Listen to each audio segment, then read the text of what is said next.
नमस्कार मित्रांनो, तो गजूभाऊ पहा कसे डोळ्यावर हात ठेवते आणि हे विक्रम तर एकटाच हवा घेते, आपल्याला घेऊही नाही देत. मग गजूभाऊ म्हणे आपल्याला थोडंसं काम आहे म्हणे इतवारीमध्ये, तर गेलो मग गजूभाऊ सोबत. आणि हे नागपूरचा आहे रामझुला, आणि इथं रामझुल्याच्या साईडले रामनवमीचा माहोलच. मग पहिले आम्ही लस्सी घेतली, मग दाबेली खाल्ली, मग डबल मठ्ठा पेलो. आणि हे बुड्डी की बाल बी होते इथं फुकटामध्ये जेवण. मग सोनपापडी खाऊन घेतली.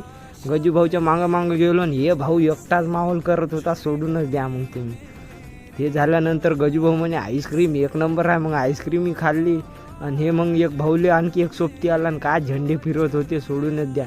मग पुढच्या चौकात आलो तर इथं पूर्ण पथकवाले जात होते. प्रभू श्री रामाला नमन केलं आणि परत एक वेळा गजूभाऊ म्हणे मठ्ठा पिऊ. मग मठ्ठा पेलो गजूभाऊ सोबत आणि आलो इकडं. तर आज रामनवमी होती तर खूप मोठ्या प्रमाणात अन्नदान चालू होतं, जिथे पाहाल तिथं. आणि डीजेचा सेटअप हा खतरनाक होता. आणि प्रभू श्री